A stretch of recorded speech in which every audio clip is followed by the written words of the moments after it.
As you can see, we're being recorded. Welcome everybody here in the room, in the Bernie room in the Department of Politics at York, and everyone online. We have more people joining us as we get going.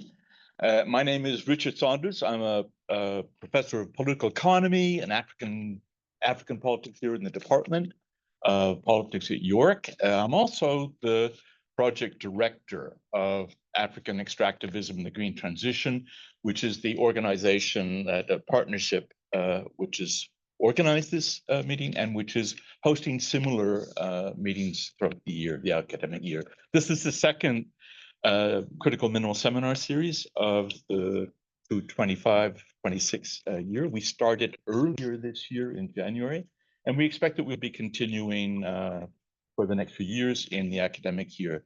We were a partnership that looked primarily at new issues around critical mineral, global supply chains, participation, beneficiation, and international linkages in an African context.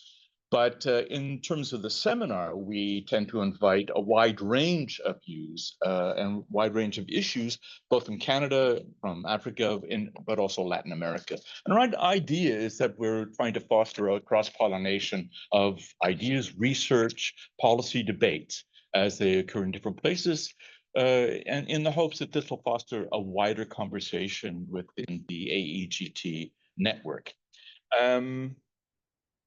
If you want to find out more about our project, we have seminar series, newsletters, podcasts, working papers coming, and other papers by our graduate research assistants based here in York and in Africa. Please come to our website and follow us there and subscribe for news from us. Put yourself on the list so you'll know what's coming up. And that's www.aegt.ca. Please join us there. Today's seminar, we're really excited about the Bill 5s and critical minerals, extremely topical, and the implications for Indigenous sovereignty. We have a wonderful panel, but before we begin, and particularly in the context of this subject, let's acknowledge where we are and what the context is, the spatial and political context of the seminar today. York recognizes that many Indigenous nations have longstanding relationships with the territories upon which York campuses are located, which pre-exists the establishment of York University. We specifically acknowledge that we're on the presence of the traditional territories of many Indigenous nations. The area known as Takaranto has long been caretaken and looked after by the Anishinaabe Nation, the Haudenosaunee Confederacy, and the Huron-Wendat. It's now home to many First Nations, Inuit, and Métis communities. We acknowledge specifically the current treaty holders, the Mississaugas of the Credit First Nation, and note that this territory is subject to the Dish with One Spoon, One Belt Covenant, an agreement to peaceably share and care for the Great Lakes region. If you would indulge me, we have some wonderful things to discuss this afternoon, but if you would indulge me so I can speak a little bit about the AEGT in case this is of interest to you and how you might wish to get involved as students and as researchers, those here and those online. We're a 6-year project funded by a SSHRC partnership grant. We're almost halfway through that project. We focus on 4 African countries, primarily the DRC, Tanzania, Zambia, and Zimbabwe. Although we look further afield, I'm involved in a comparative research project with Argentina and Zimbabwe around lithium, for example. We also do some work in Europe. We have researchers primarily based in Africa, but also in Europe, in Canada, and further afield in Latin America. So it's quite widespread, but our focus is really on 2 things, aside from the fact that it's an academic project. It's to engage with and look at the research and knowledge gaps around critical minerals in a variety of research clusters that can inform and add value to policy making, particularly domestic policy making, but also regional policy making in an African context. So we engage a lot with stakeholders. I don't like that word, but the different constituencies of interest around critical minerals in these 4 African countries we look at, but also neighboring countries there. And we're also looking at supporting policy debates, using this evidence to both support the technical and, if you want, the research capacity of policy debates at national level, but also to bring in participants into those debates. So providing training and research capacity building to membership organizations who might be involved. For example, artisanal small-scale miners and local business suppliers or mine suppliers, and various others who might have an interest in participating in and adding benefit to critical minerals in an equitable way in Southern Africa, particularly. This year, we are undertaking 8 research projects. You'll learn more about them on the website. We expect that those will be wound up in February, and we'll be having a peer review in March. So please keep an eye on the website as our working papers come out, and hopefully after our midterm conference, a few other kind of larger publications. If you're interested, if you are engaged in research around these areas and are a student at York, please contact us, and there might be a way that we can fit you into our work, or at least expose you and engage you as a student, as a researcher, with a really wonderful team of graduate researchers here and in Africa, and to a lesser extent in South America. I'd like to thank, finally, our many AEGT researchers, several of whom are here, for organizing this in conjunction, and particularly with Alex Caramento, who is our project manager. So thank you for organizing this. Thank you for making sure we are well attended, and thank you all for coming and for your interest. Really looking forward to the deliberations. Just a few housekeeping issues. If you need to use the washroom, they're down both hallways. Men's on the left, women's on the right. This is a hybrid meeting, so it's being recorded. It'll be available later on the website. So if you have reticence or there's a reason you don't want to be seen, you can let, or your words recorded, you can let us know and edit those out. But I'm assuming this is recorded at the beginning, that everybody is okay with that. And finally, as you know, the refreshments at the back, please help yourself. They'll be there until the end of the meeting, and we'll be closing the meeting around 2:30. The refreshments will be there until 3. So thank you once again for coming. I've now finally get to the main event, and that's to welcome our roundtable panel. And it's my great pleasure to do that. I will not go into detail introducing our speakers. It's Professor Dana Scott, Professor Gabriel Slowey, and PhD student Brian Fleming, and our chair, Professor Anna Zelig. I want to introduce Anna, and I'll let her introduce the panel. And it's a great pleasure to introduce Anna, to welcome her back to the department. She's appointed to the graduate program in political science, and I've worked with her on many committees. She's a diligent and hardworking member of our graduate program, but primarily she's based as professor at the Faculty of Environmental and Urban Change. And in that faculty, Anna focuses on global geography, political ecology, and agrarian studies. She teaches critical development studies. She works in the area of political ecology, political economy of industrial extraction. Her work has been supported by SSHRC and others. And for the moment, it's primarily on the political economy of hydrocarbons, industrial transparency, tested regulation of extraction, ocean beds, and non-national jurisdictions. Current projects focus on Canadian investment in the denationalization of Mexican energy industry and financial risks involved in new extractive frontiers, oceans, and seabeds. Last but not least, Anna is a senior collaborating scholar in the AEGT. She's a member of our team, and we're very happy to have her. Anna and the team, very warm welcome. Anna, you have the floor. Thank you so much, Richard. So yeah, it's an honor to be here today to introduce our panelists and to thank them for taking the time to share their expertise. I realize we didn't discuss the order, but I assume I will go in the order that I was provided with all of the bios. We're here to talk about the Bill 5, so the provincial Bill 5 and the federal Bill 5, the provincial Ontario Bill 5. It's called the Protecting Ontario by Unleashing Our Economy Act.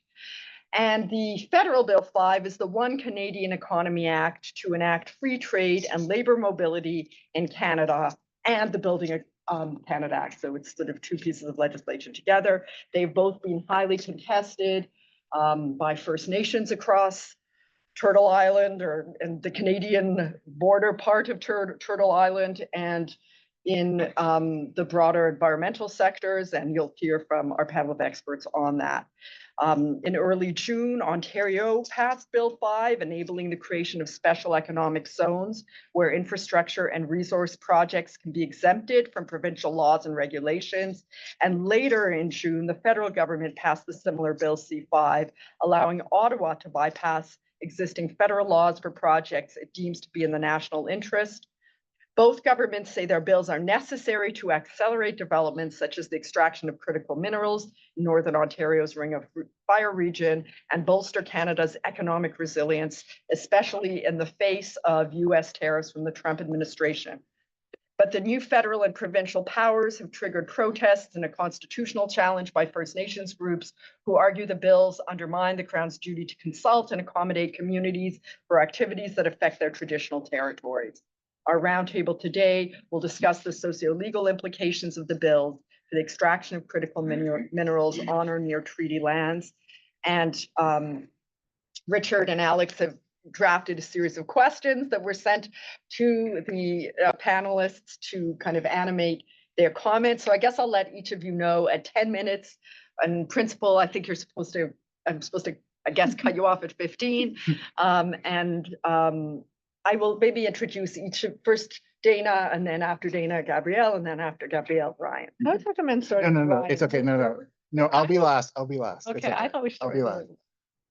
Whatever you Yeah, want. we'll start on the end. Sometimes I think people, if people expect a certain order based on the information, that changing it can cause undue stress. So Dana Nadine Scott is professor at Osgoode Hall Law School and the Faculty of Environmental and Urban Change at York University. I'm very privileged to have her as an immediate colleague. She was appointed as York Research Chair in Environmental Law and Justice and the Green Economy in 2018.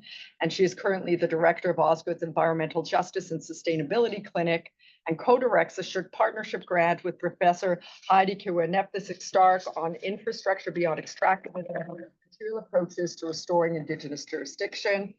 Her current research is towards a manuscript entitled Fire in the Ring, Settler Law and Indigenous Jurisdiction on a New Extractive Frontier. It's listed by Duke and accepted to the Global and Insurgent Legalities series. The research is conducted in collaboration with the leadership of Niskanka First Nation and Anishinaabe community in Treaty 9. So please go ahead, Dana. Thank you, Anna. And Richard and everyone for organizing this. I'm happy to be here. A lot of my own introduction of myself was just done for me, so that's nice. I'm a settler. My parents' ancestry comes from Scottish and French origins. I was raised mainly in the Ottawa Valley on unceded Algonquin territory, and I've lived here in Toronto for many years. I'm also an environmental justice organizer and a mom. And as Anna said, I've been working for about 8 years now in collaboration with the leadership of Niskanka First Nation, which is a small, remote Anishinaabe community very close to the Ring of Fire mineral deposits. I'm also the director of Osgoode's Environmental Justice and Sustainability Clinic, and I want to shout it out again because the students are all here.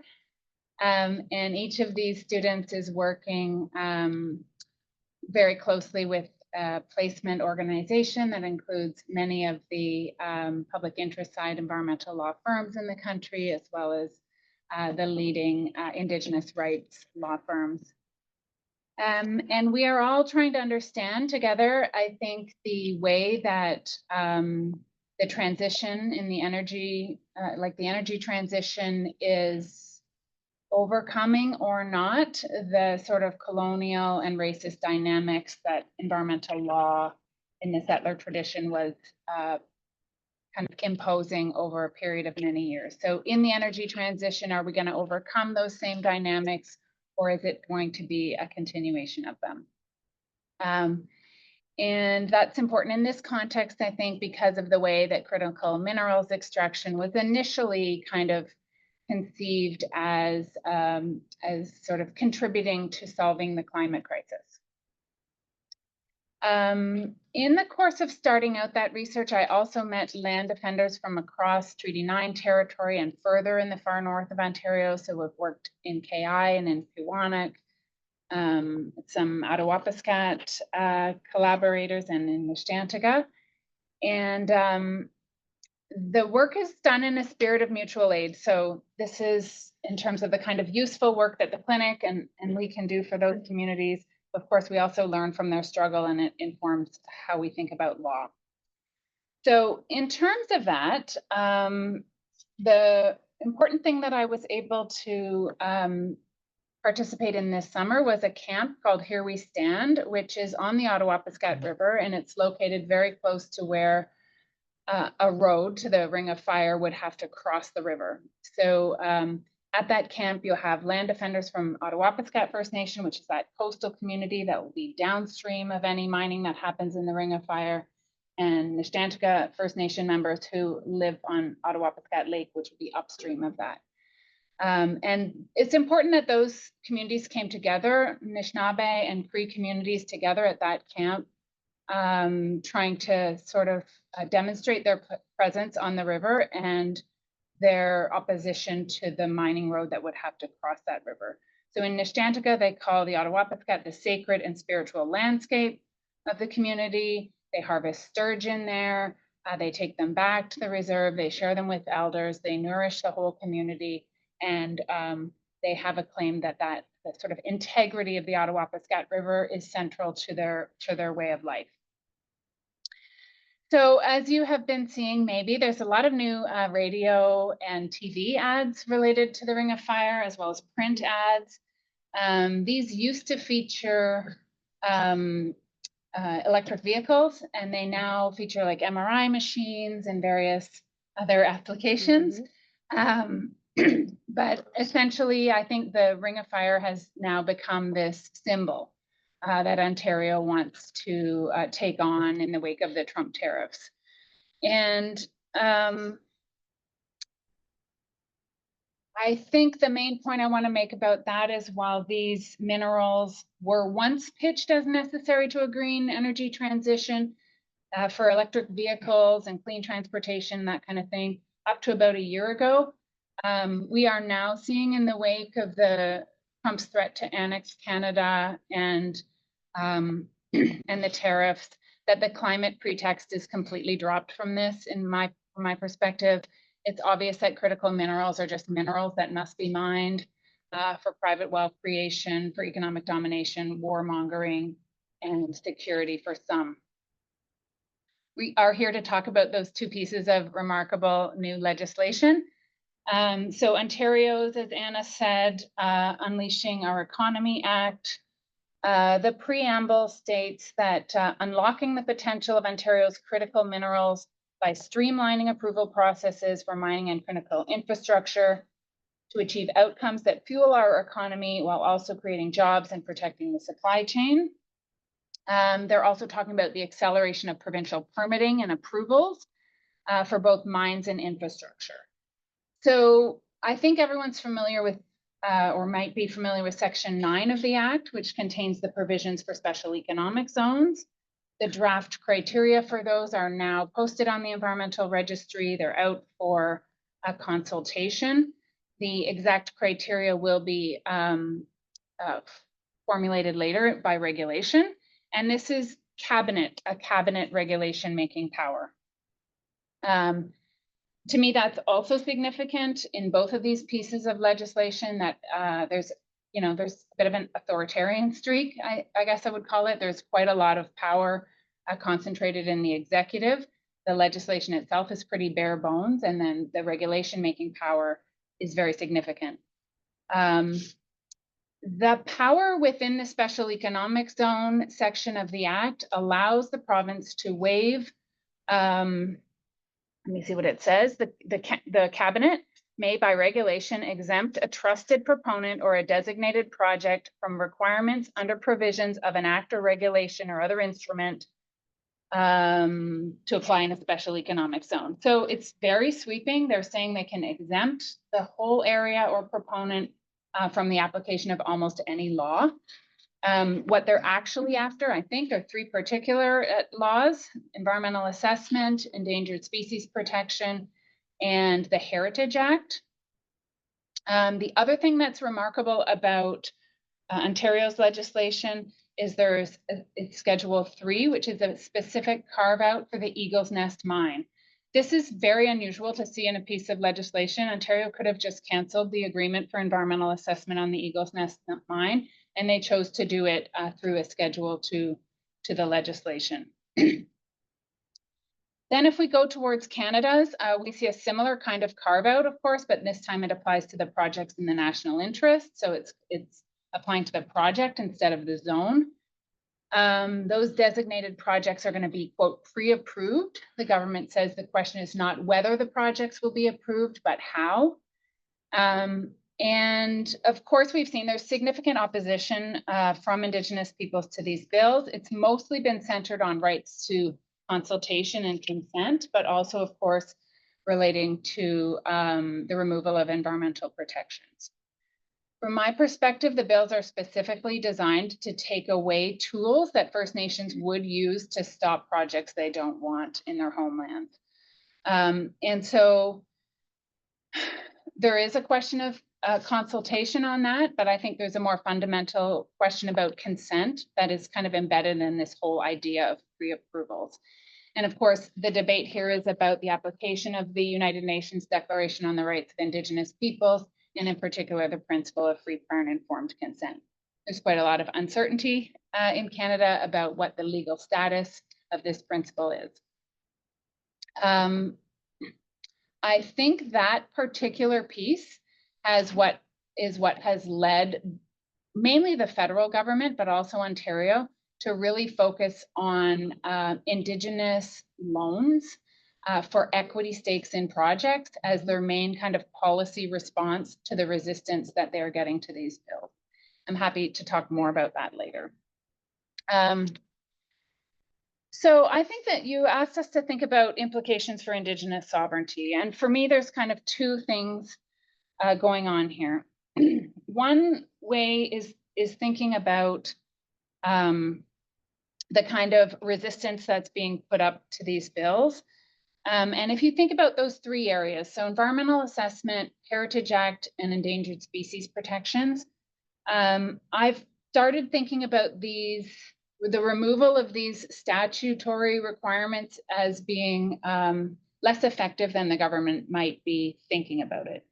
So you will know probably that court challenges have already been filed against this. One was filed in July by 9 First Nations, represented by Woodwards. They're asking for an injunction on the declaration of the zones and $10 million in damages. The other one has been filed by Martin Falls First Nation, which some people will know is a road proponent for the Ring of Fire Road. So that was a very surprising development, as Martin Falls is one of the nations that has stood beside Ontario on many occasions when they make changes to the Mining Act, for example, and other kinds of things.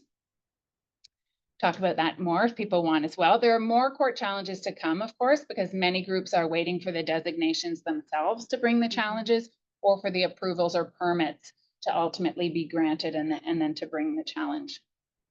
The more important thing for me is the inherent rights. So it's easiest to think about, I think, in respect of the Heritage Act protections, but if you think about the duties on Canada or Ontario in respect of protecting treaty rights, for example, it's easy to see that there would be, thank you, Anna, obligations on those governments to take actions that protect, for example, harvesting and the integrity of harvesting on a territory that are going to be in place regardless of whether or not the Heritage Act is waived, okay? You might also be able to think of that in respect of some species. It won't be the same kind of list of species that the settler government would put on their Endangered Species Act, But if there are culturally important species, then the treaty right to protect them, again, is going to supersede any taking away of those legislative requirements.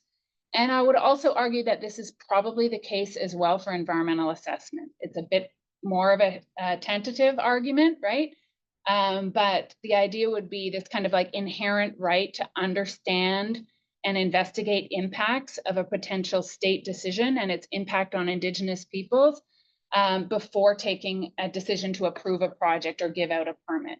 I would say there's kind of an inherent right of the communities to receive that investigation, right, before they make a decision. And there would be like a responsibility on the state to undertake those kinds of investigations. So you might also think about whether environmental law norms had also become customary international law, and maybe that means that there's requirements to do environmental assessment, whether or not these governments are pulling those pieces out of their own legislation.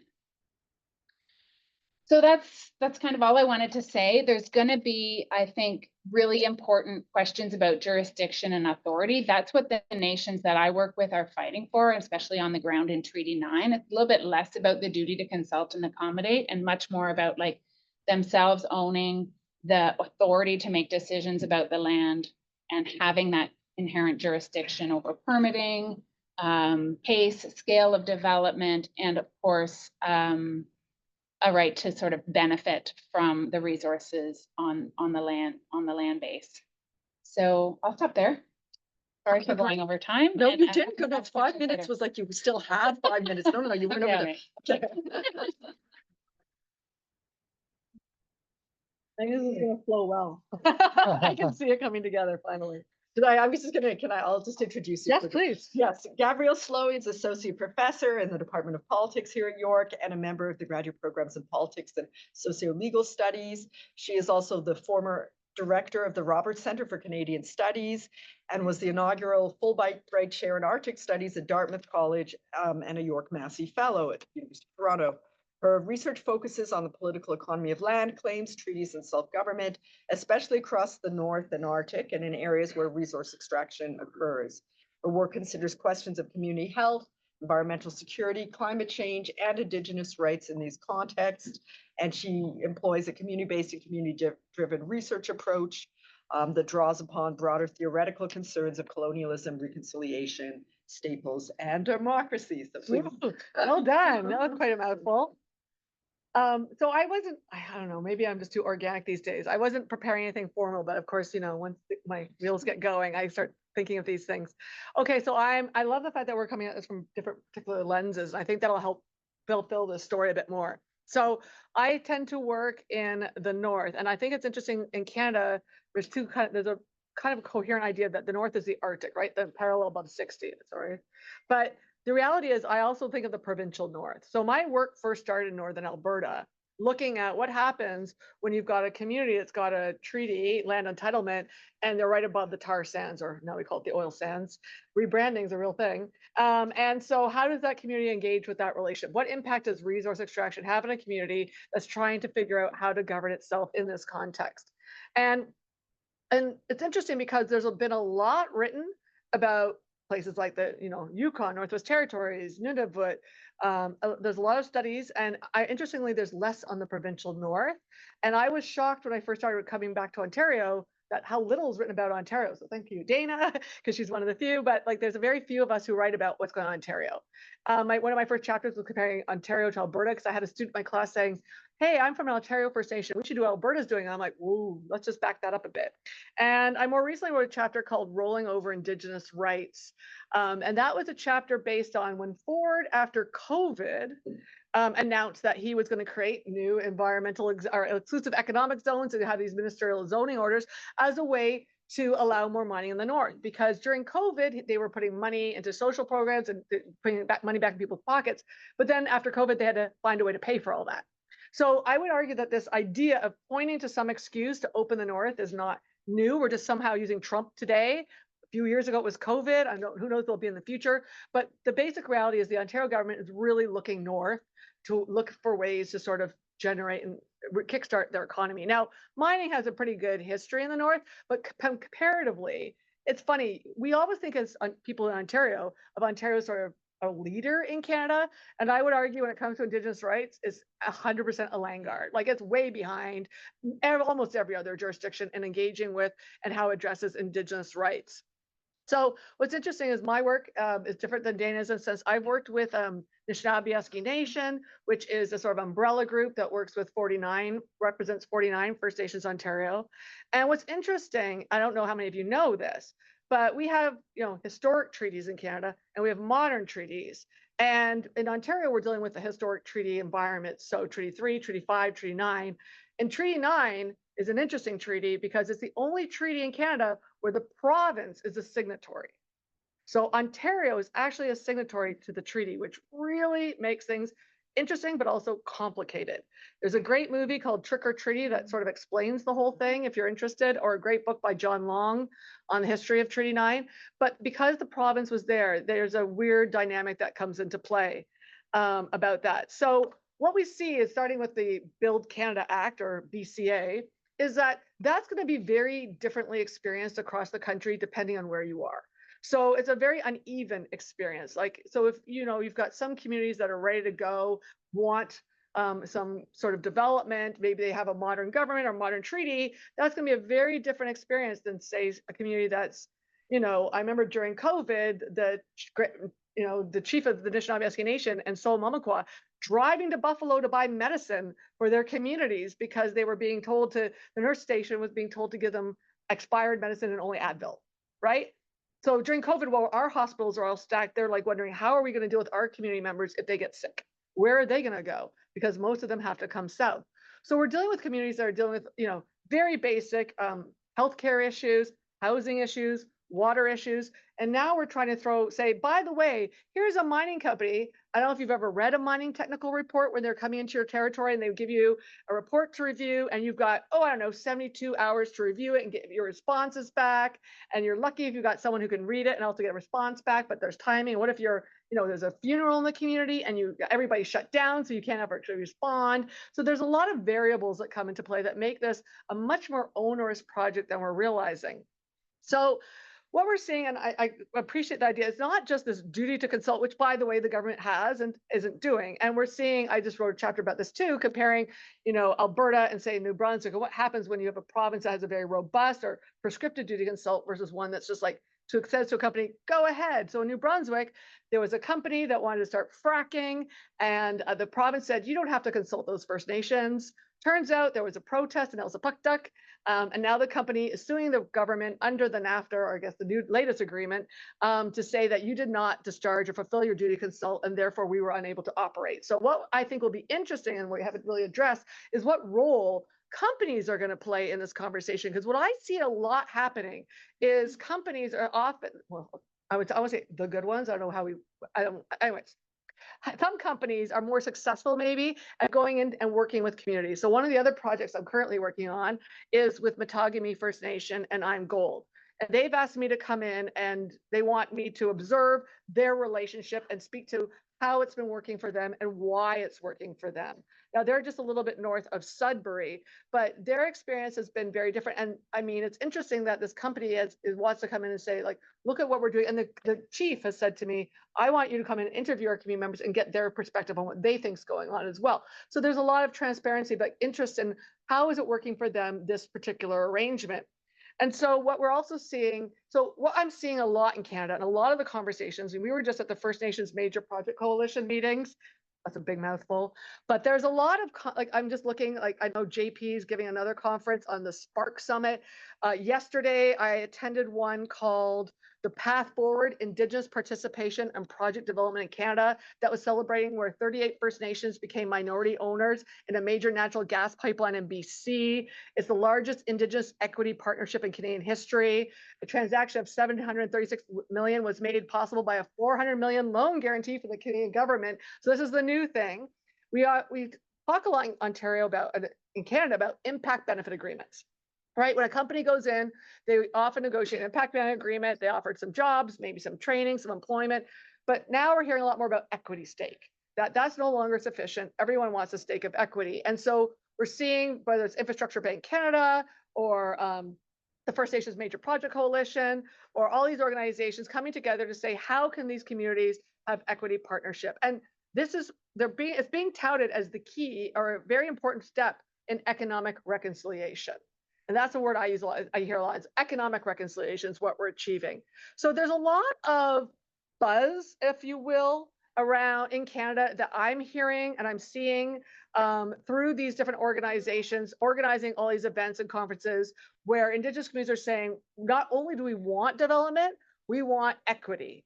Now, let's be honest. I mean, the standard of living in most communities has not, is not what most Canadians are used to, and it should be. And there's no reason that it can't be. And a lot of communities are turning to these projects as a way for this to happen. Now, unfortunately, going back to this historic treaty versus modern treaty, the historic treaties are still very much tied to the Indian Act and to the federal government, whereas modern treaties provide them a more of a government to government relationship. So we're seeing some communities. What's interesting to me is I'm interested in the environmental impact assessment part of this whole rolling back of rights, because we see in Cat Lake, for instance, they were leading the first Anishinaabe-led impact assessment in Ontario. So we're seeing some communities say, we're going to do it ourselves, that the government is sort of absconding, it's not doing its duty, it's not, the honor of the crown is in flux, if you will. And what we're seeing is these communities are starting to take on these projects or come at it from their own perspective. And I would look at that as a sort of an assertion to some extent of their self-determination, and that if this process is going to happen, they want to control or have a say in what it looks like. So what we're seeing is in Ontario, it's funny because, again, it's much more, it's not as progressive, I would say, as I've seen, if that's the right word, in other jurisdictions. And what we're seeing is the government is still very much, again, rolling. The Cat Lake First Nation, I don't know if you've ever seen it. They gave me one of their sweaters. It's literally a picture of Ford on a backhoe or whatever it is. And it's the lynx, because lynx is what they are, like standing, challenging it, right? Because this rolling over metaphor has been very powerful. Basically, if you don't know the story, he basically said, if I have to get on a backhoe and drive it myself through the Ring of Fire, I will. So he's threatened to, that this is coming hell or high water. And that type of rhetoric and that behavior, whether it be, Carney or Ford, it's unfortunate that this is still the way it's being done. It's still very our way or highway. It's very colonial, and we know better, and we should know better. That's not going to work. We're going to have not only lawsuits, but it's going to lead to conflict, whether it be in the community or more broadly. And it hasn't worked, and I'm not sure what strategy they think is going to be working for them now. I mean, as Saul Mamakwa always says, you've got to speak to the rights holders, right? That's who you've got to speak to. And I to be blunt, the companies that are in communities that are actually getting stuff out of the ground are the ones that have not even really engaged with government and gone straight to the communities and said, what can we do? And had conversations for years, not just when they want to put shovels in the ground, but when they actually are thinking about these projects.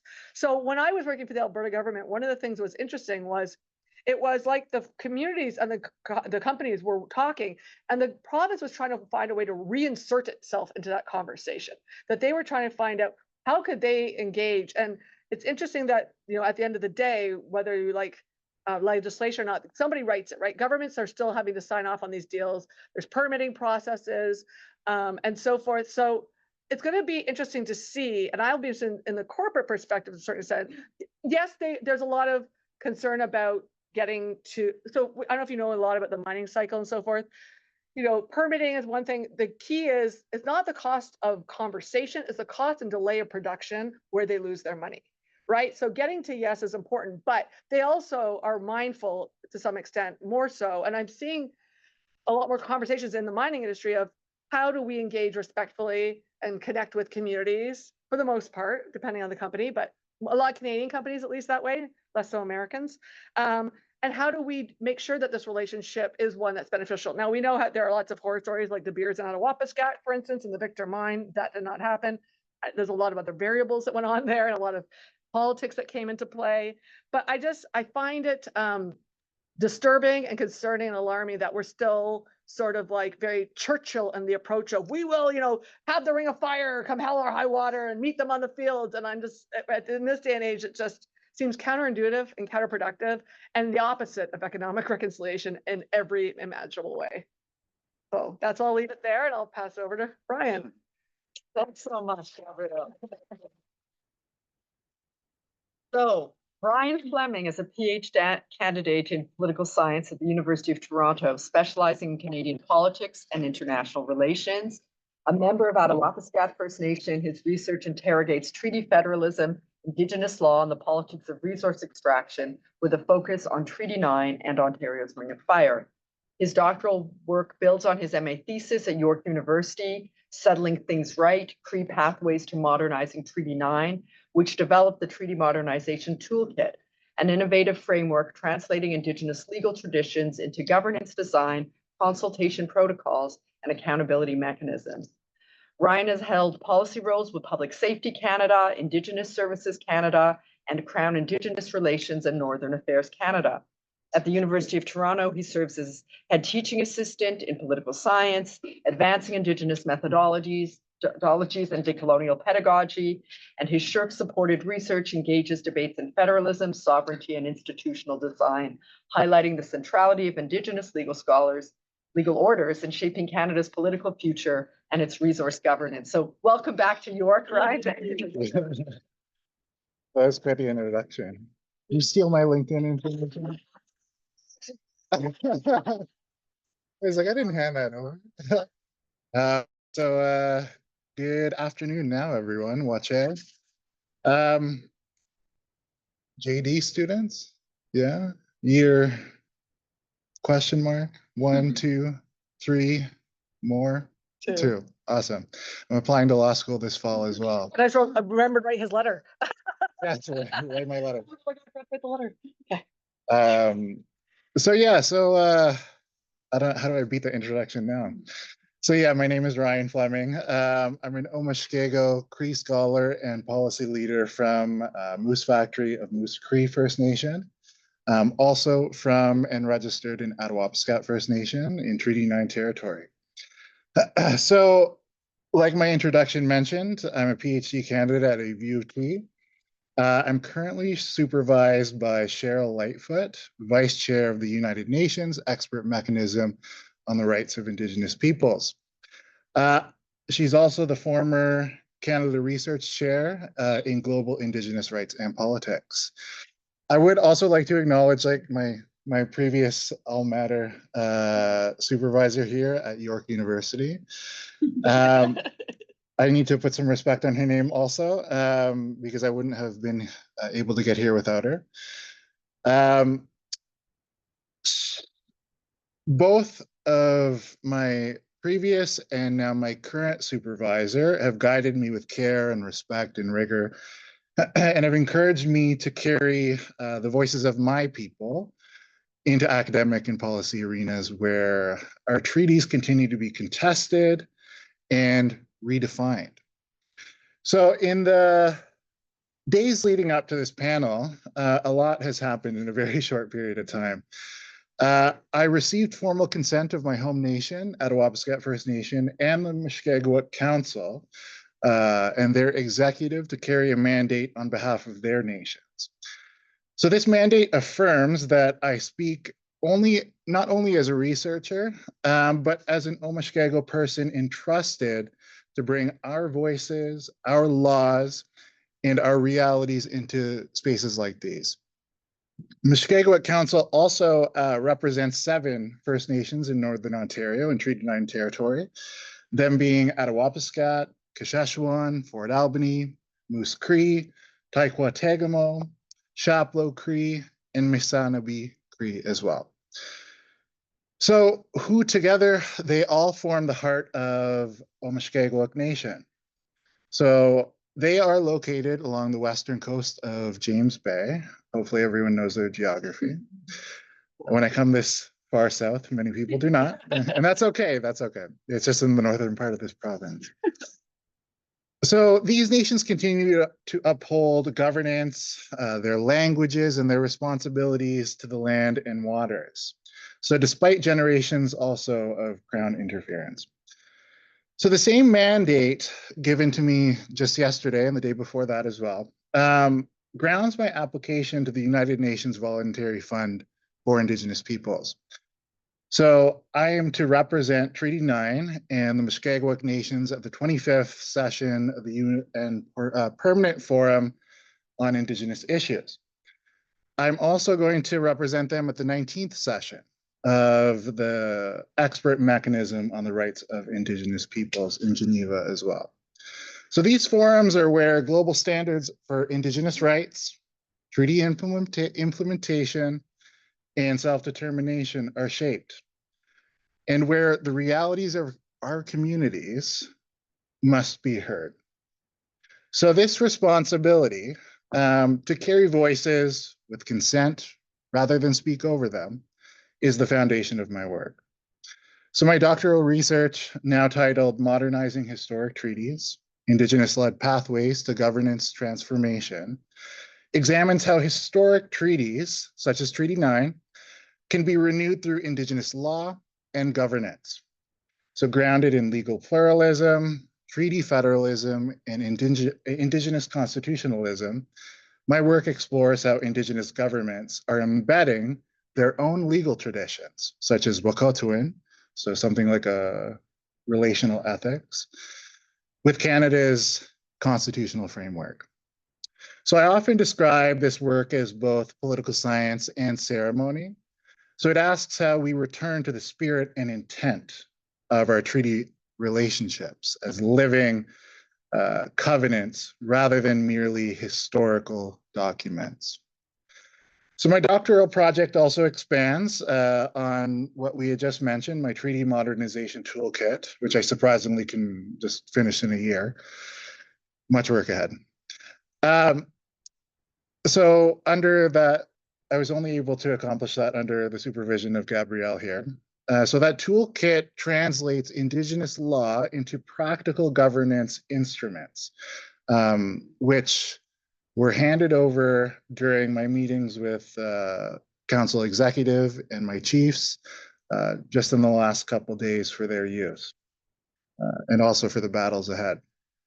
So they include consultation protocols, co-jurisdictional mechanisms, and accountability frameworks. So through this work, I also examine how Crown and Indigenous governments can move beyond extractive intergovernmentalism, which has long defined Canada's approach to development, to relational governance, grounded in respect, consent, and relational authority. So it's with that lens of relational law, community mandate, and treaty renewal that I approach today's discussion on critical minerals, Treaty 9, and also the Ring of Fire. So thank you for having me. Thank you. So huge thanks to all three of our speakers for excellent presentations that open sort of the discussion. What we could do here is, provide a few sort of previously established questions that Alex and Richard had drafted that informed these conversations, but there may also be questions from the audience. So I thought I would just start with one question, and then we can see if there's questions from the audience, and if not, we can kind of go back and forth a bit. So, this comes out of, I think, the points all three of you have made, whether it's about the importance of sort of moving past colonial extractivism to relational governance, to the fact that there are better protocols than the ones that are used, and that the government is basically setting itself up for major conflict, and that there are real concerns at play here around creating carve-outs in both provincial and federal legislation. And so I guess it's the question of the conflict that could arise from this that I'm interested in hearing all of your reflections on.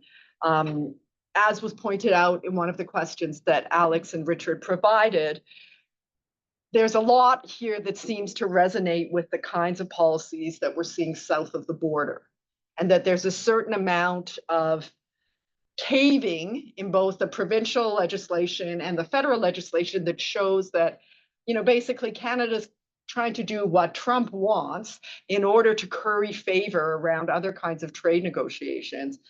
But in doing this, they're really, creating the conditions for a major set of conflicts with Indigenous peoples in this country and with those who are allied with them over subsequent projects. So I'm interested in your views on the conflict that is being set up, like the possible social movements that could arise from this.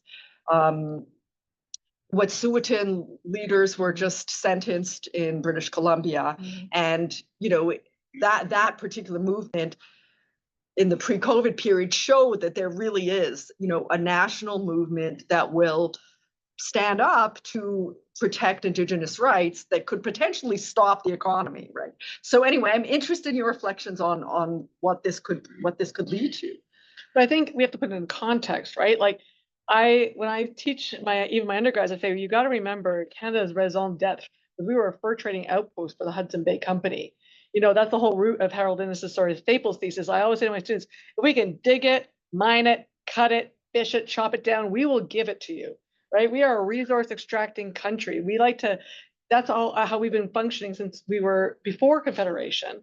And I would argue that that's still, I don't think we're kowtowing to Trump. I think this is just part of our ongoing extractive agenda. We're just pointing to things like COVID and Trump as a way to justify and doing it on a bigger, faster scale. I think I heard someone say there's nothing like the good old 50s and 60s where you could build pipelines without having to ask anybody, right? And you could do it quickly. Like look at the even up the building of the Alaska Highway, the feat of engineering and how quickly they could do it. So it's in the old days they just did it without any having to engage. And I think that's, again, going back to the cost of delay of production, that seems to be an issue here. And that's where this whole get rid of the red tape, get rid of the regulations, because that's the cost of delay in production. And going back to the whole resistance is also not new, right? Communities have been resisting. I'm thinking about when all the KI chiefs were thrown in jail, right? Mm-hmm. I mean, this is not new in Northern Ontario either. So I think that you've seen communities resist across the country in very different ways throughout history. So for me, I try to say, and this is my whole thing, is none of this is new.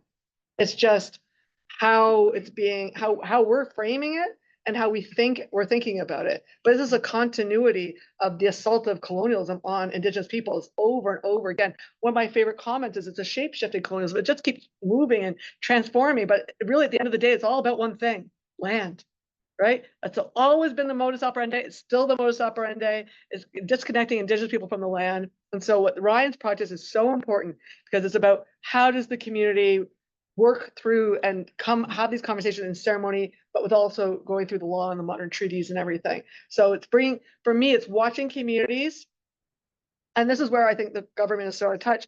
Communities are, and they're in action. They're in movement. It's happening in community. Like I always found it interesting in the 80s and 90s when I was getting ready to do my PhD, and all this stuff was like, well, how will self-government work? And who's going to pay for it? And what's going to be like? And I'm living and working in Fort Chip going, they're doing it. They're just not asking anybody. They're not telling anybody. They're just making it happen. And I think there's a lot more going on in community that most of us, because we're down here, are aware. And you were there this summer, so you saw it firsthand.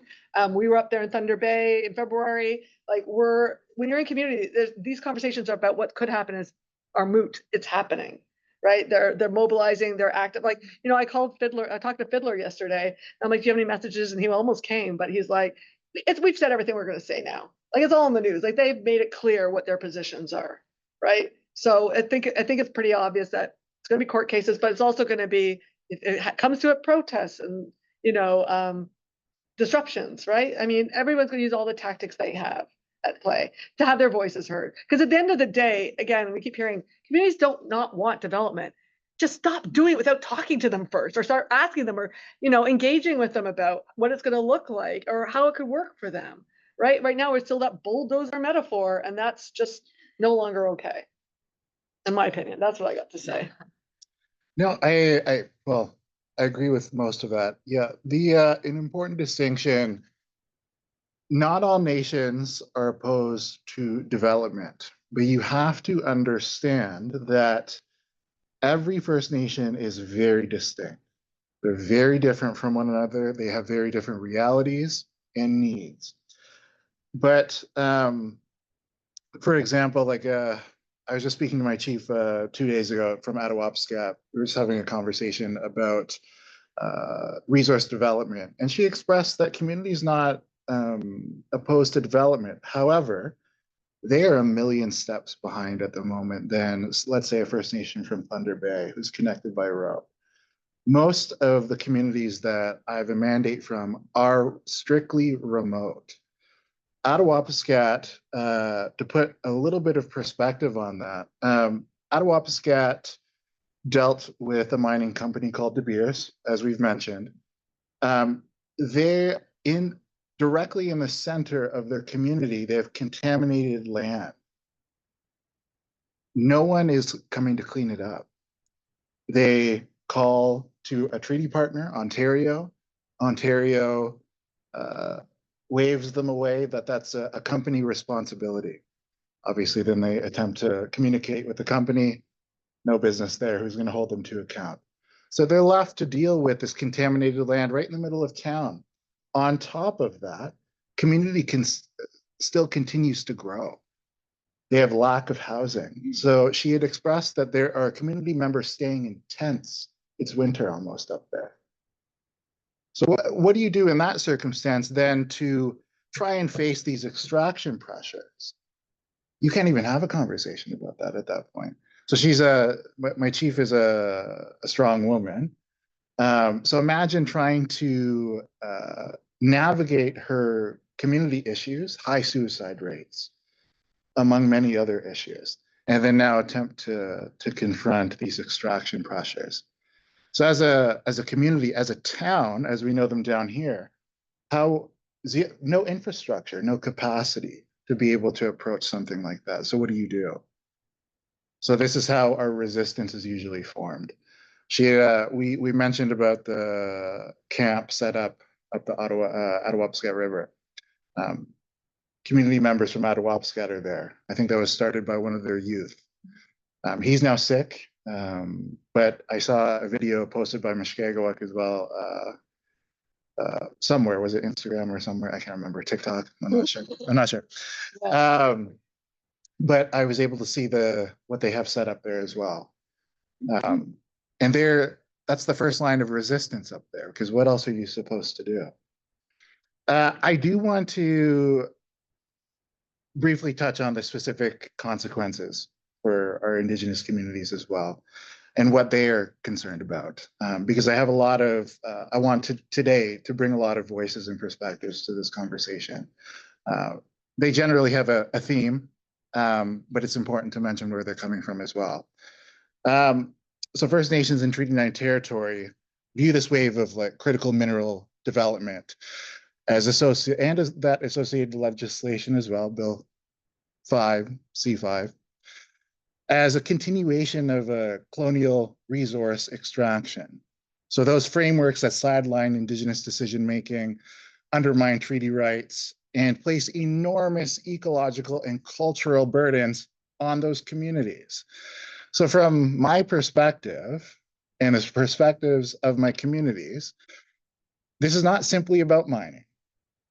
Sure, we would love resource extraction. We would love to benefit in some way. But it's more about reassertion of what we call Kichi Aski, so the Great Earth. So it's all about relational responsibilities that flow from that. So the Mishkegawak and the Anishinaabe people, land is not a resource. It's the living creation on whom we are constantly in treaty with.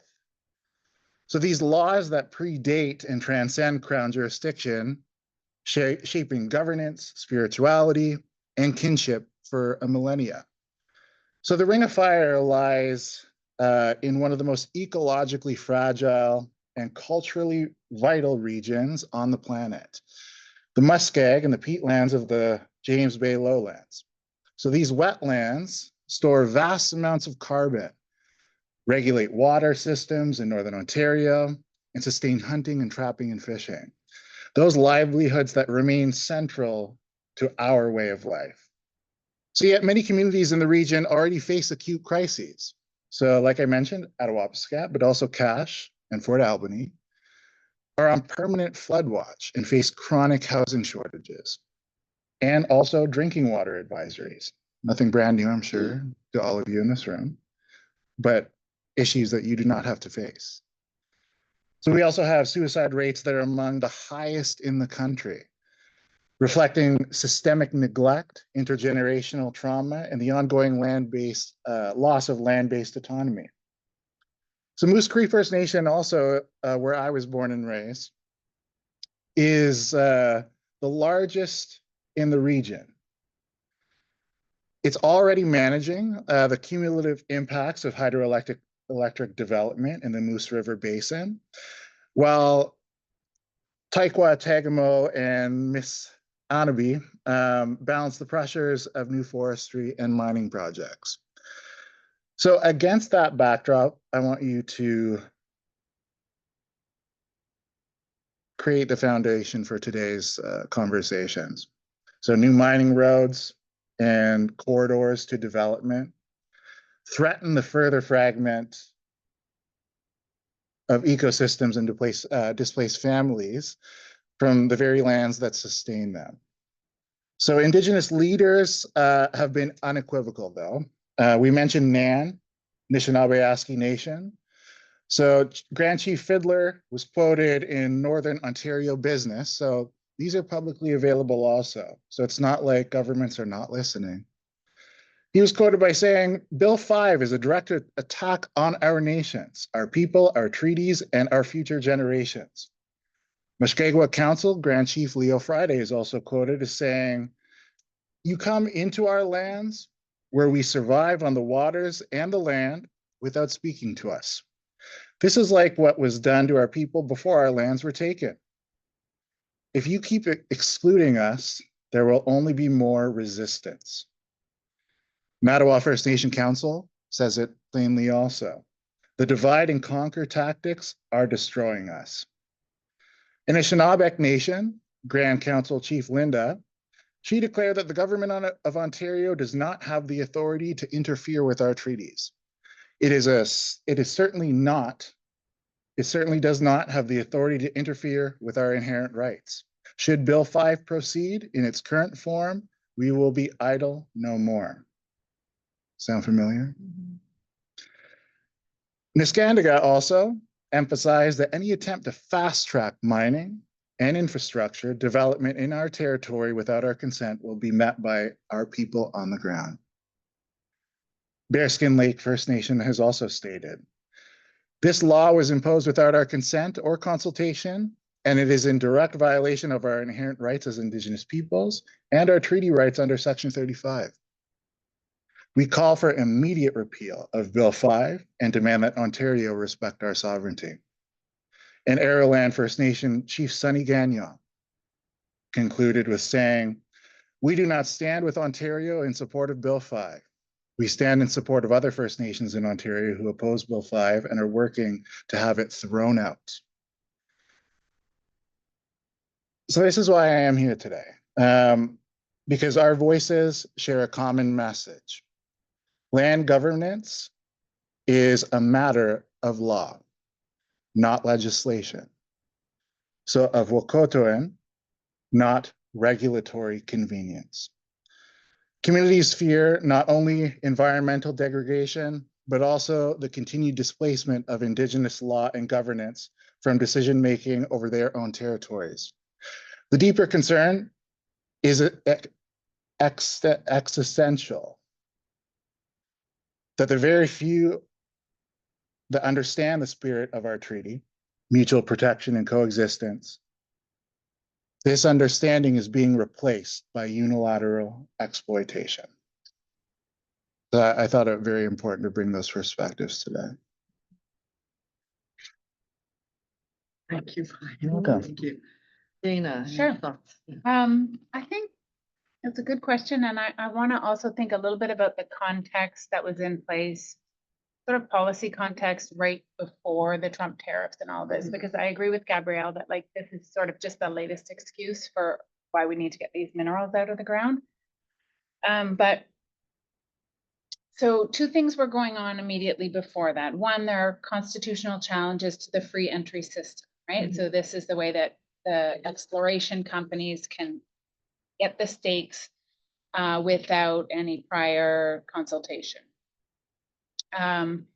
Those challenges were ongoing, and if we look at the trajectory of that jurisprudence, it looks like they had a decent chance at that time, and maybe they still do, in terms of succeeding. There was a BC case and a Quebec case that were both successful.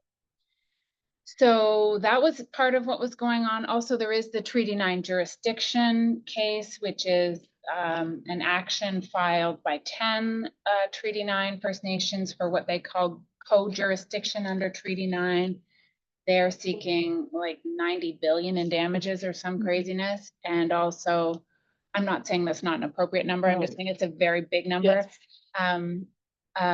And also co-jurisdiction over all decision making, right? So it's a reinterpretation of the treaty. It will be like a long-standing case if it ever goes to trial. Those things were in the background. And there was also an OECD report that came out very recently on the mining region of Northern Ontario. And it's the top recommendation says governments should provide Indigenous peoples with enhanced rights to land by providing a formal mechanism for guiding companies, especially at the exploration phase, towards securing free, fair, and informed consent. So people will know, like the OECD is not a radical organization, right? And so this is their top recommendation. So things were spinning towards FPIC, right? And kind of more radical reforms of the free entry system. So I think we want to sort of see this in that light. The other thing I puzzle about sometimes is why Ford and now Carney are so intent on kind of like picking a fight in the ring of fire, right? If you think about the Liberal government prior to the past election, so Stephen Guilbeault was the environment minister, Wilkinson was the natural resources minister. Both of them were saying there are lots of critical minerals projects we can advance in Ontario that are not in the ring of fire. In other words, there are lots that are near roads, that are near communities that want to engage in mining, and we can focus on those and we can get the minerals from those.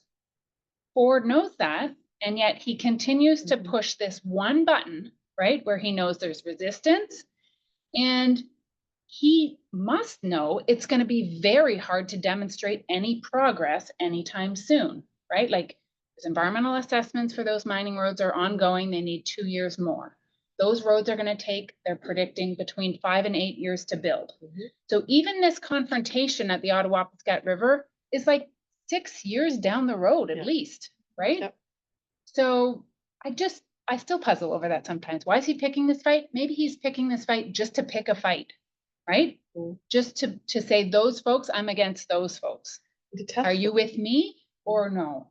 Right? Like, I mean, I've talked to the mining companies. So when BHP and Wyloo were jockeying for control, that was a really interesting observation. And when Wyloo won, they almost bankrupted the whole project. But they, according to what I heard on the down low, they hadn't even mapped the boundaries of the deposit yet. So they are only relying, I don't know if you know anything, but one of the things you got to learn if you're in this industry is all the geoscience about all this and how it all works. But they hadn't mapped the boundaries of the deposit. So, you know, you send your cores, you have to get it tested, you have to validate sort of the quality of the deposit, but they hadn't mapped the boundaries. So you don't even know the size and scope of what we're dealing with. So when I got off, I was just away for in the Arctic for a month, and I got off and I got in the car to come up here, and I heard a commercial, and I almost crashed the car. It said something like, Ford says we'll generate 70,000 jobs and 22 billion. I'm like, based on what information and data?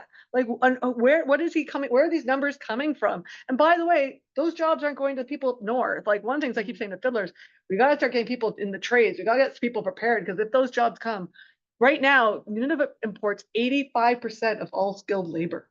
Right? They don't have the people to do the job. They don't have the training to do this, right? And Nishkanaga, I believe, has a new training facility for some trades that I've heard. I don't know. Anyway, yeah. So, but I mean, who's getting these jobs, right? When we say about this job creation and stuff, who's getting all this? And by the way, at the end of the day, it doesn't matter if you're mining for gold, copper, lithium. Mining is mining is mining.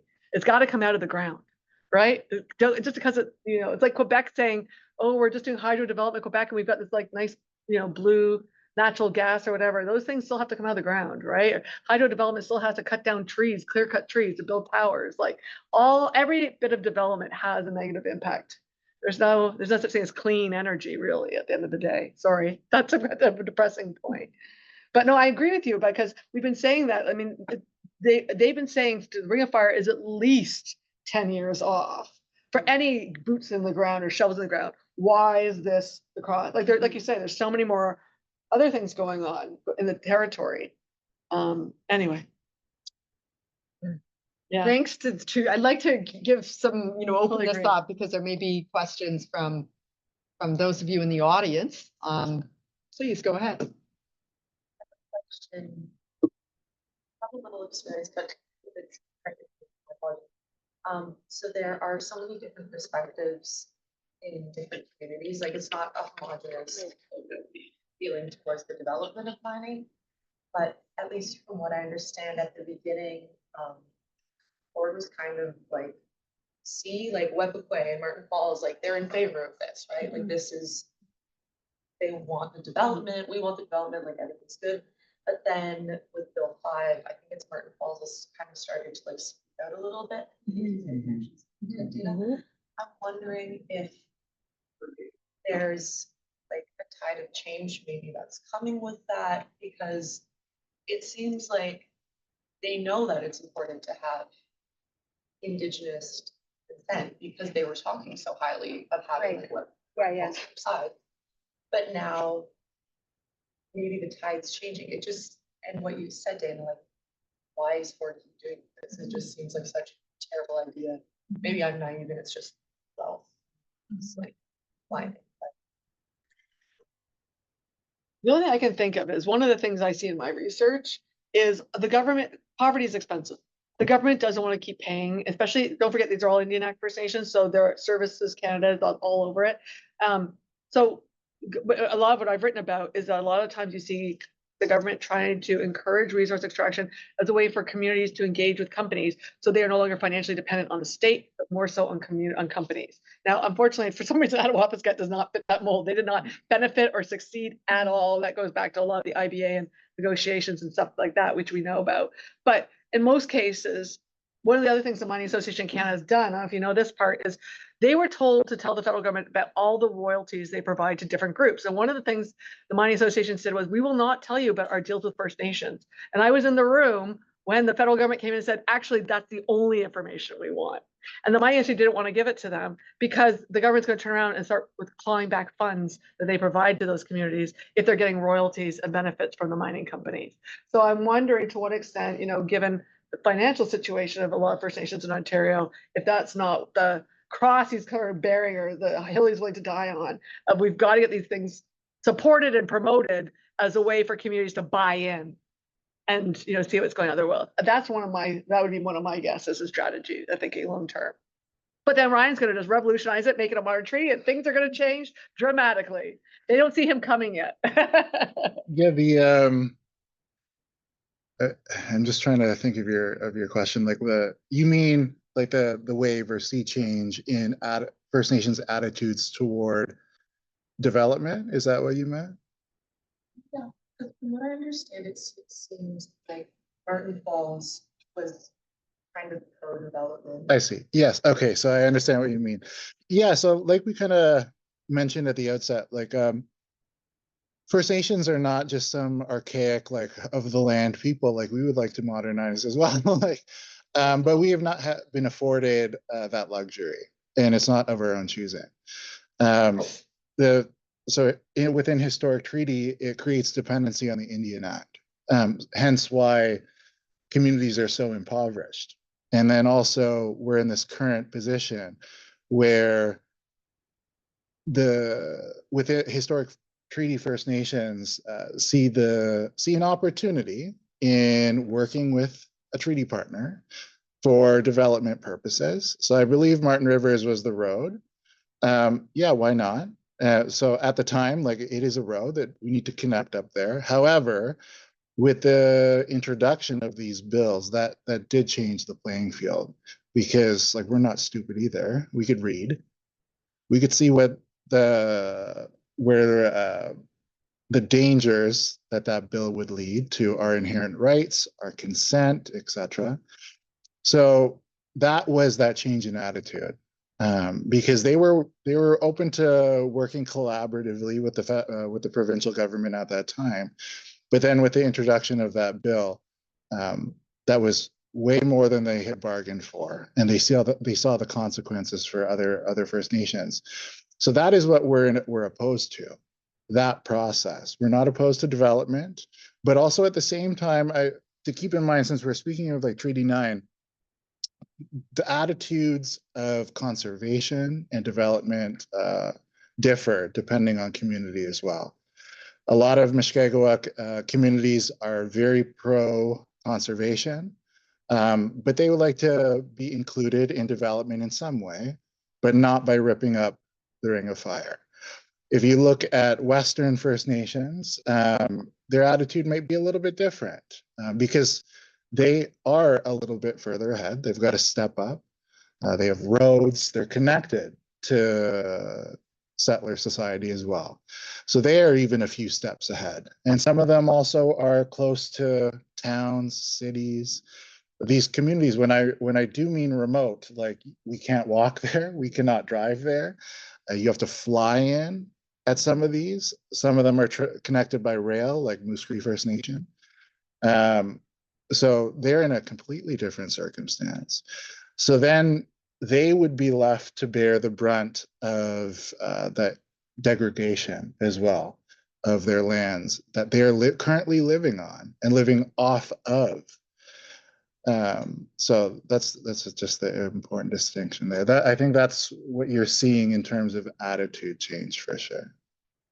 No, Yeah, I agree with that too, Annabelle. I think exactly what Ryan said is like, even the communities that were divided about whether to be in favor of the roads or the mining in the Ring of Fire, all of them want consent, right? So they're divided about those particular projects, but they're united that they don't want to be undermined by like heavy-handed legislation from the state. And in particular, a community like Martin Falls, I think like in some ways you see that these pieces of legislation are meant to take away your leverage, right? So if you're trying to, especially maybe if you're trying to get good deals on new projects, you don't want the rug pulled out under you by the just heavy-handed legislation. Yeah. yeah. About working with the and we're kind of at the moment right now, obviously, still projecting into the future about thinking about what exactly development will take place, the parameters of scale and scope of development.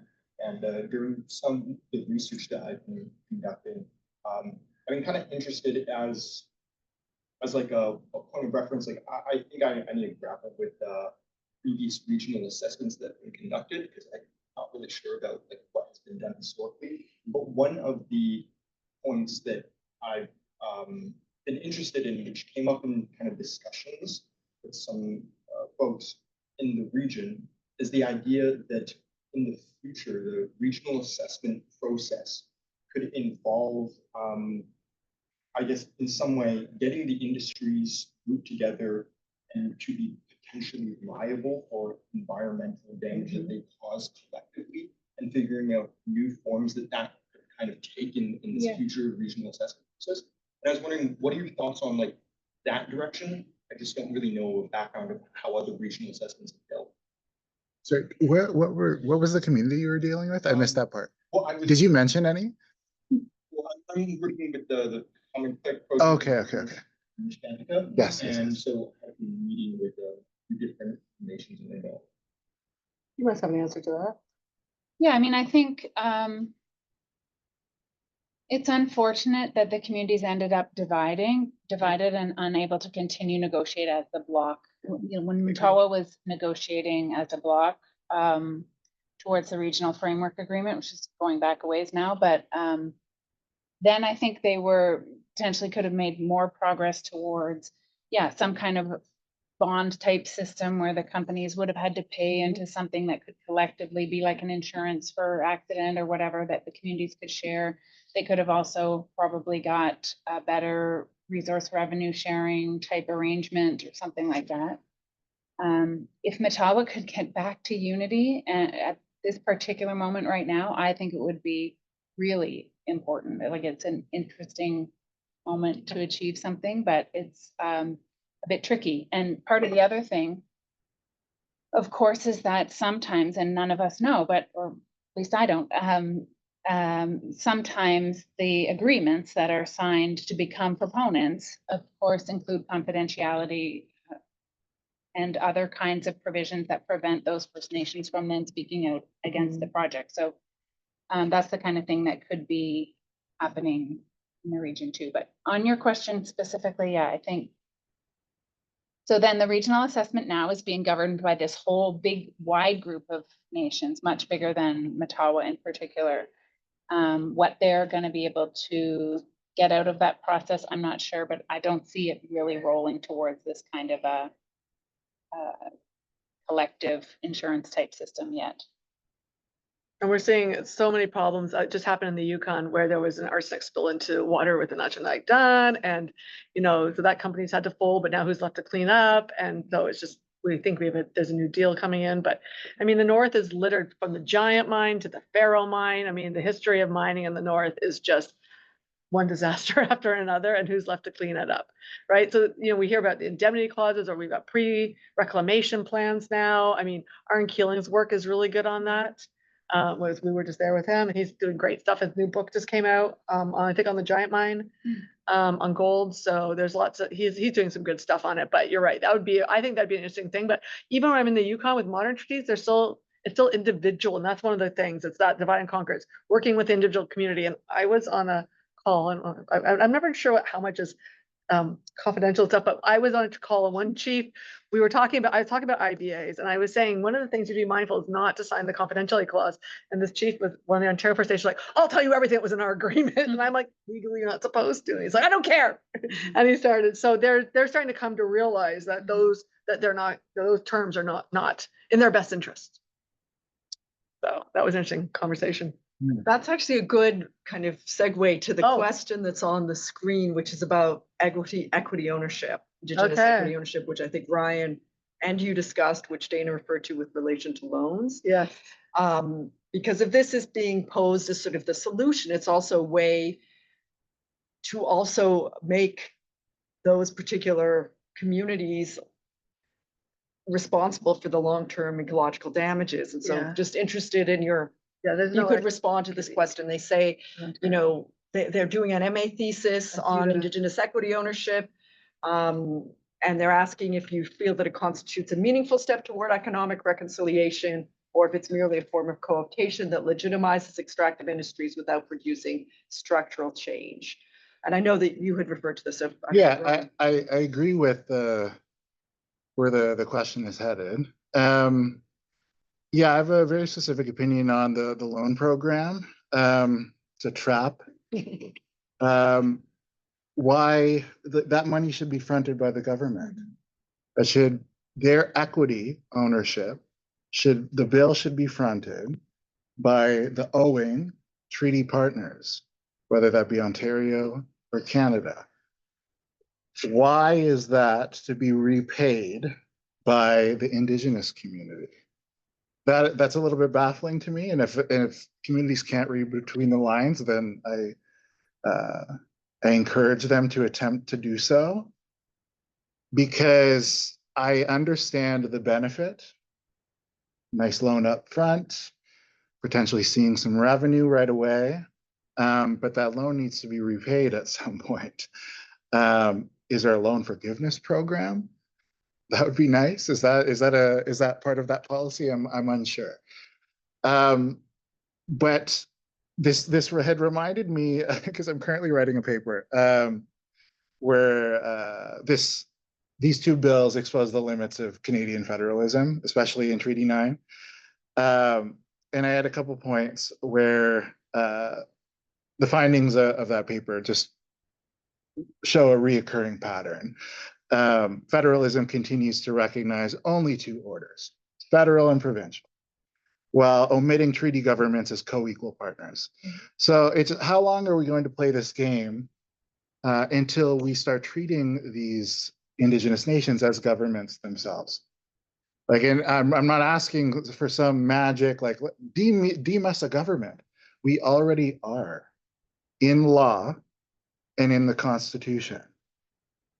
So how long are you going to ignore that?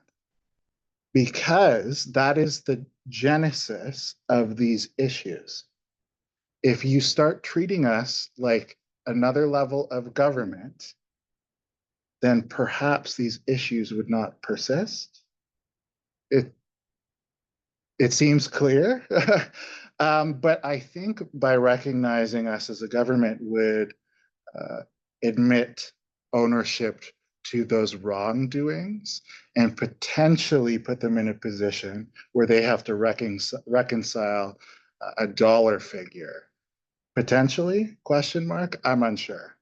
And land, and land. And land as I well. have to give it that. So like I that. said, like these two bills exemplify this. Like they achieve coordination between existing governments, but exclude our jurisdiction.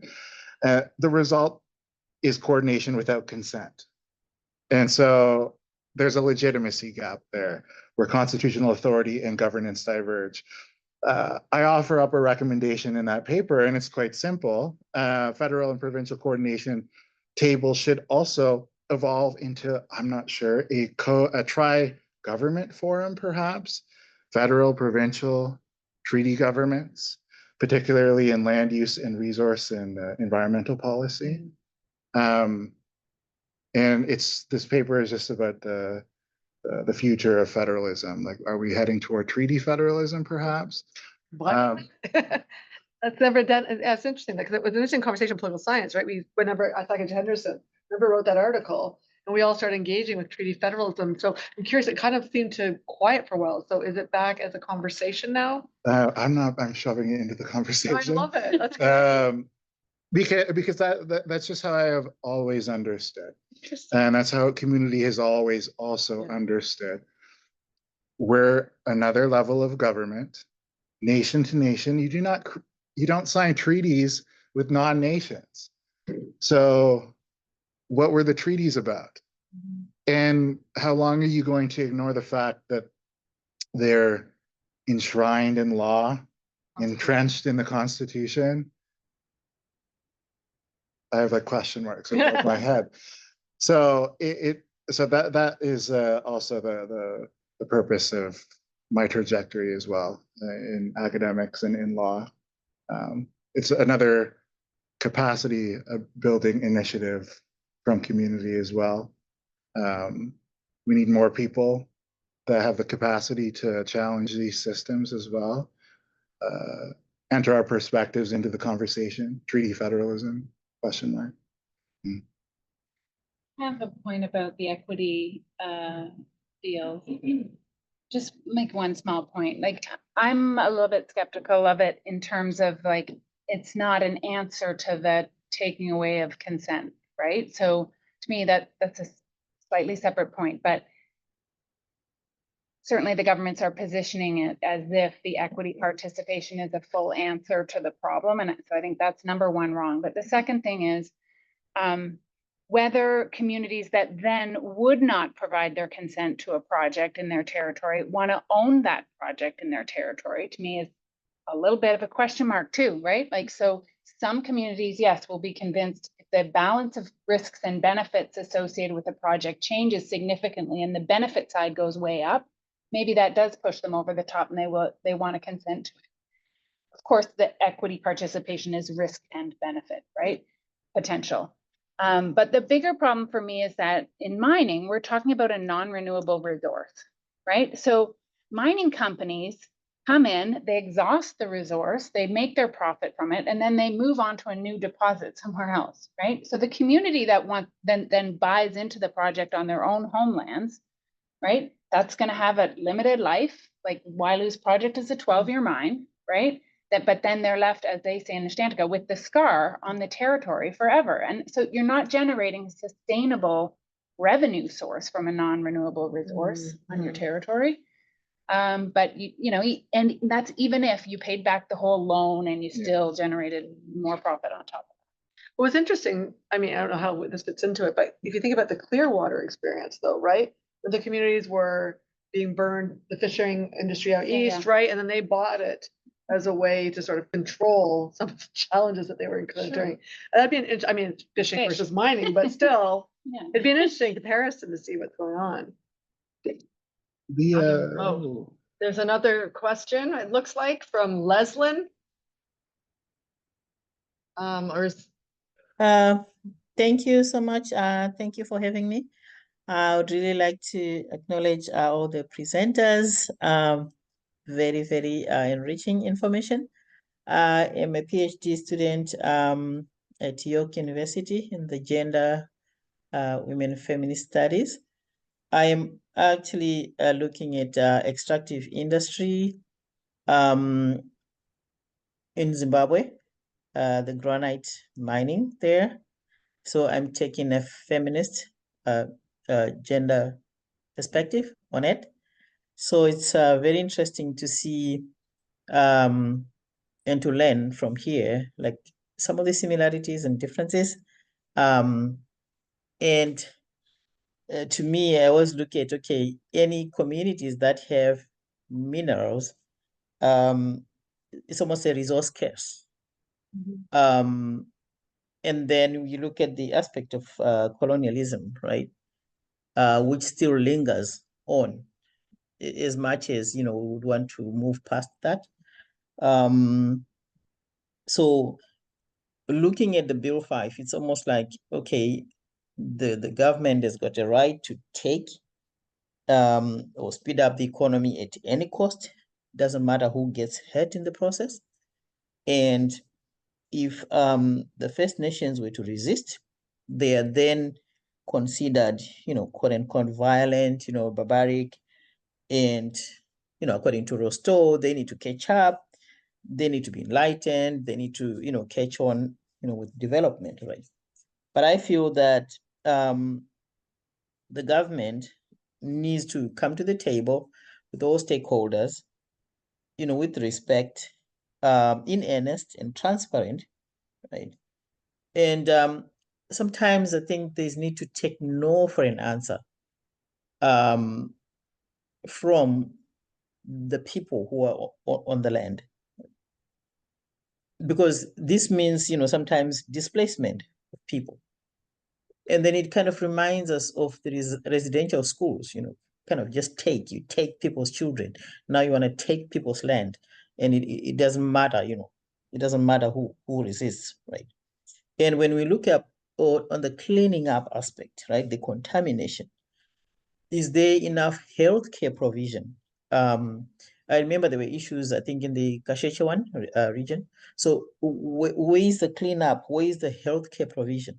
And where is the plan if you're going to displace people from where they are? Where is the infrastructure to go and house these people? Is somebody considering, and when we talk of, you're saying, you know, historical, you know, heritage, but we're talking of ancestral graves, right? Which probably cannot go under the category of historical, you know, heritage.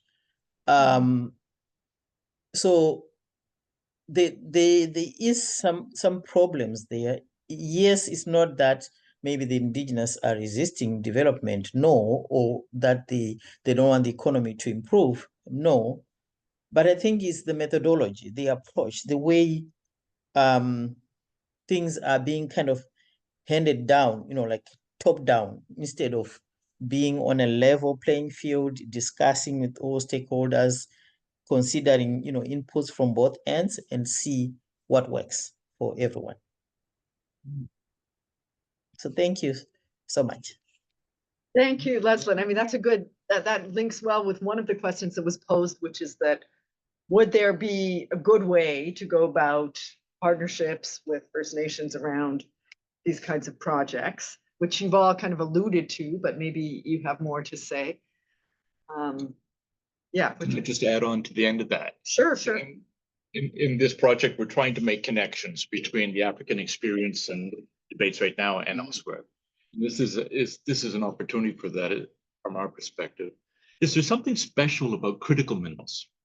Not just about all minerals, but about critical minerals, the urgency of it, the connection with global value chains, a national project for upscaling into that value chain in new ways, and building in the image or the imaginary of an economy upon that partly, and opportunities for making alliances between Indigenous First Nations, the custodians of those lands, and maybe not just national constituencies, but international constituencies. So I'm thinking about things like ethical extraction and new kinds of guidelines that come into play when we're dealing with critical mineral extraction in Africa, that local communities and NGOs and others, the supporters of those communities, are trying to think about how to draw upon to discipline governments in the way in which they exclude or marginalize, remove people from the land.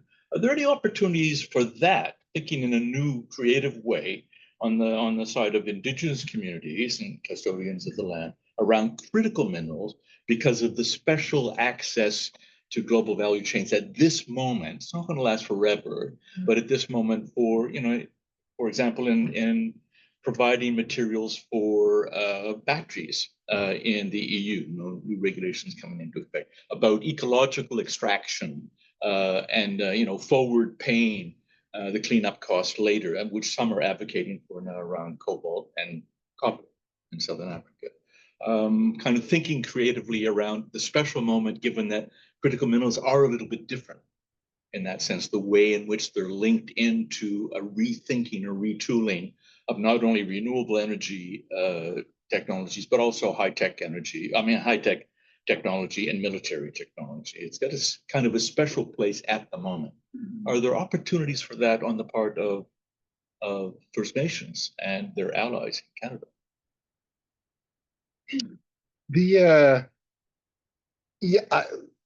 I could understand that there's an unlimited amount of opportunity, but I think the takeaway from today in this Canadian context, specifically the Ring of Fire region, that there are long-standing issues that need to be addressed first. That is why, and so it's difficult for these First Nations to have that type of conversation, to imagine what could be, and I think that is the disconnect between colonial governments, because we reference Ford and Carney, and I'll give it to Carney. I voted Liberal. The choices weren't great, but yeah, the choices weren't great. Strategic voting. I'll give it to Carney that he presented a strong message, Indigenous collaboration. Sure, that's great. Had some optimism. Ford government as well. I'll give it to him. He's a great politician. Can be personable. But now we're in a different environment where these two bills have been forced upon us. And that I could see, and nations can see now, that they were packaged up very nicely, a lot of flattery, a lot of dialogue, which should be there regardless, that communication, but it falls short. It continues to fail at recognizing Indigenous nations as governments. We still see that decisions are being made without their involvement, let alone their consent. And that was quickly expressed with Canada's bill, let alone Ontario's. Ontario came first, big pushback right away. That was unsurprising. Canada then pushed forward their bill very quick. And that obviously, there was some dialogue right before that with Indigenous nations to, I guess, warm the bathwater a little bit, butter them up. And then that bill was shoved through. And what we did see was a lot of, don't worry, it's okay. Like, we're still going to honor treaty. What does that mean? You hear Doug Ford say that as well. We're still going to honor treaty. I remember when he had, I think he had to be pulled out in front of the cameras with the Anishinaabe Nation and whatnot because he had overstepped, and he had to apologize to them. I can't remember exactly what for. They keep coming with their Hands held out, right? Or cap in hand, cap in hand. Saul in the basement that day. And I was like, so unsurprising. Like the mask off, mask back on. But that's not brand new. That's what we already know. And so it's difficult to be in the position where it's like, well, our ancestors, our treaty signatories understood oral promises. What was written was something totally different. And so we don't have a misunderstanding. You guys need to clean up your house as treaty partners and honor treaty. That's all we care about. Honor the treaty. Like, just honor the treaty and honor all of them. And maybe we could get to an equal playing field where then we could imagine what could be. We could collaborate. And that was part of my frustration earlier. It's because we're not just Canadian citizens. Some of us have passports, sure. Some of us have health cards, etc., identification. We also have colonial identification, status cards, weird apartheid state situation. But just honor the treaty and treat us like another level of government. And perhaps we could then imagine what could be in terms of resource extraction and specifically critical mineral extraction. But that is the issue. People are not listening. Just because the Ring of Fire is a solid source of these critical minerals does not give the government consent to go and mine them. I want to emphasize also the connection between land and Indigenous people. Indigenous people have no culture, have no language, have no being without the land. Like, we were already forced to relocate to plots of land that we don't even own. The reserve system created by the Indian Act. And so now you want us to also then bear the brunt of resource extraction potentially on those lands as well, or neighbors to, a reference at Wapiskat. And then the Ring of Fire region is also a water source. It's wetland, which I can't imagine a mine yet that hasn't degraded the environment around it. So when that happens, then what? These are not conversations being had. Do you want us to? Okay. Yeah, well, I mean. Well, critical minerals to me, I don't know. I just go back to, when fur was de rigueur in Europe, they came looking here for fur and they found fur and they altered the entire Indigenous societies in the pursuit of fur. And then when fur was no longer de rigueur in Europe, the whole fur trade collapsed. And so, I just look at critical minerals as the new sexy thing on the market that people are looking for, and it's feeling a certain need. So I'm just interested, like, one of the things you said is there allyship or effectiveness? And I always think of Matthew Kuncombe and the Cree paddling up the Hudson River in New York City to get New York to cancel their contracts with Quebec as a way to get Quebec to negotiate with the Cree about hydroelectric extraction. I mean, I don't know if that's what we're going to see in Wapiskat, but there could be, some interesting alliances and effective tactics. And then going back, I think you used the word that the communities are the environmental protectors, but I always go back to what Saul says is it's not that just they're environmental protectors, they're the rights holders. It's their land. And so I think at the end of the day, this is all going back to what he said when you were like, oh, I was so excited with Carney. It reminds me of every politician. I mean, I even taught today, they will tell you what you want to hear, but then they'll do something completely different at the end of the day. And that's ultimately what politics is, unfortunately, a lot of, is making promises that a lot of people don't keep. And we're seeing the real colors come out now. And I'm disappointed in so many levels, because it's nice to see communities voting, but also engaging in party politics, and then only to be yet again disappointed. So I'm sorry that that's happening again. That's all I have on that, I think. I think we went through a period where we were a little bit more optimistic that like the attention on the environment, social governance factors could be like and consent could be something we could try to push into that supply chain stuff with maybe getting guarantees in various offtake agreements and that kind of thing when it did still seem like there was like a climate mitigation imperative, right? People were talking net zero and all of that, but you know, that all shifted in a year. And I don't feel like any of that is really sturdy ground anymore to go after. I do still think that if the communities had a way to collectivize a solution and could negotiate like that, there could be like, it's more like a land base kind of to negotiate from, right? And then a revenue sharing deal and certain kind of long-term offtake agreements where if there are going to be multiple mines over a large region and all the communities in the region are sharing in the revenues rather than not only the ones that agree to be partners on particular ones based on where they're located and that kind of thing. To me, that's the best kind of long-term vision that's positive for this, but I don't know. And I also will point out, so Wailu values the chromite deposit in the Ring of Fire at 70 billion and the nickel deposit, which is the only one they talk about, at 7 billion.